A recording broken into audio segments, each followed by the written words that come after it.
The ability to manage knowledge effectively and efficiently has become essential for personal and professional success. Every couple of weeks, we see people asking, what is the best PKM system, or should I use XX? So let's talk about the three most popular systems: PARA, the Zettelkasten Method, and MOCs, and how to choose what best fit your needs. We'll explore how these techniques can augment each other for a hybrid system. Most personal knowledge management systems are guided by two cognitive approaches: linear versus emergent thinking. Linear thinking is sequential, goal-oriented, and focused on moving from problem to solution. This approach is ideal for clearly defined tasks or projects that require a very structured path. Emergent thinking is associative and open-ended, reflecting how the brain makes organic connections between ideas. Rather than following a strict sequence, emergent thinking allows for unexpected discoveries and insights as new patterns and relationships form between the different pieces of information. For linear thinking, PARA excels in keeping us focused on what matters most by grouping information according to their function. PARA stands for Projects, Areas, Resources, and Archives.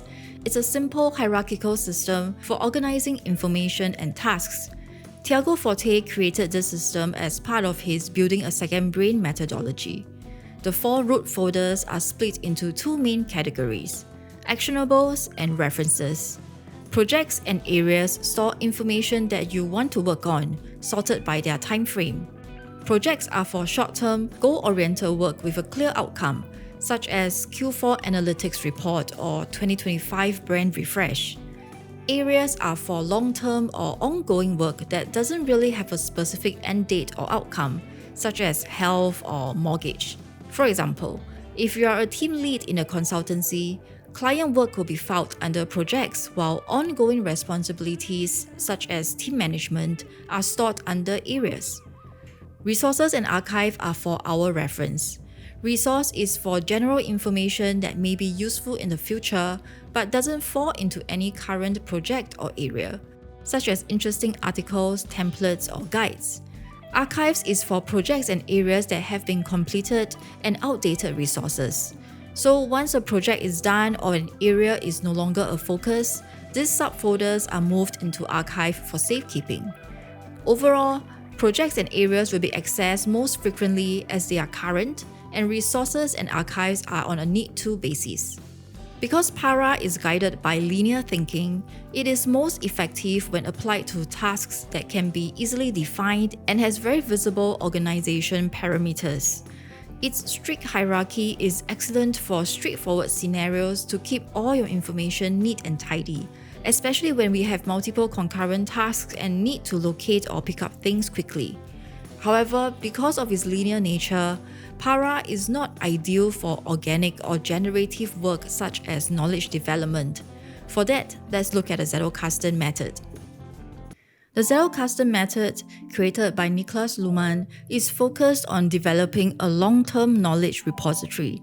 Zettelkasten is German for notebox, and as the name suggests, it's a collection of notes or Zettels.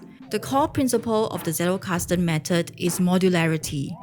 Instead of organizing information hierarchically like PARA, the Zettelkasten method connects ideas based on their relationships, mimicking our brain's associative nature to foster emergent thinking and deeper insights.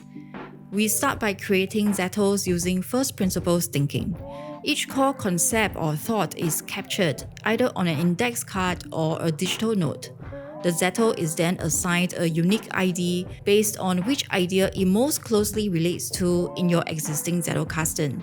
Any other related Zettels are then linked through their own unique IDs. With time, we'll build out our own personal knowledge repository, a custom interconnected network of our own thoughts and learnings. The Zettelkasten method encourages emergent thinking by allowing ideas to grow organically through associations. This mirrors our brain's natural tendency to form networks of related concepts, making it an ideal system for deep learning and innovative thinking. When knowledge is reduced to its essence, it creates room for clarity and creativity as we are no longer restricted by the context we learned this knowledge from. For example, if we were to take apart a Lego house and view each piece in its individuality, we can create something entirely different using any combination of the pieces. But if we always associate the pieces to their specific roles as when we found them, it becomes hard for us to see their application beyond a Lego house.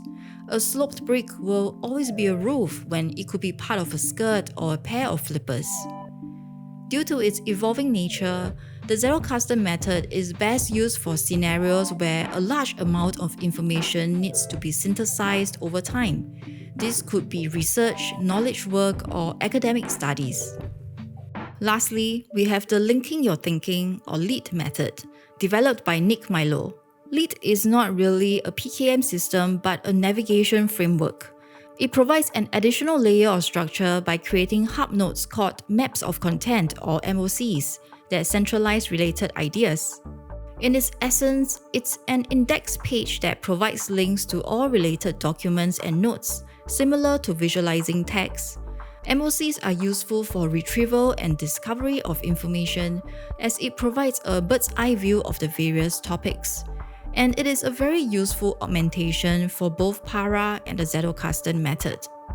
Para utilizes folders for organization, which means that it is binary. A file without duplication can only be in one folder and not the others. MOCs supplement Para's linear nature to allow more flexible categorization. For example, client invoices are filed in their respective project folders. We can create a finance MOC that links to every invoice, giving us quick access while respecting the hierarchy of Para. Alternatively, with proper naming convention or tags, we can also do a search for the files that we need. For the Zettelkasten method, while the interlinking of nodes is organic, it can get tricky trying to find a specific Zettel, especially after it builds up to a certain volume. For analog users, the best practice is to always index our cards, essentially creating a MOC. For digital users, likewise with Para, we can create hub nodes or use search. If you're an Obsidian user, DataView is an extremely useful plugin for this scenario. At the end of the day, it really comes down to what you are trying to achieve. Para versus the Zettelkasten method is not an apple-to-apple comparison because they are applied to different scenarios. However, they are also not mutually exclusive. We can always deploy different PKM systems to specific aspects of our life. With all this said, the most important thing is to find a system that you are comfortable with. A good system is one that can be consistently used without causing additional friction.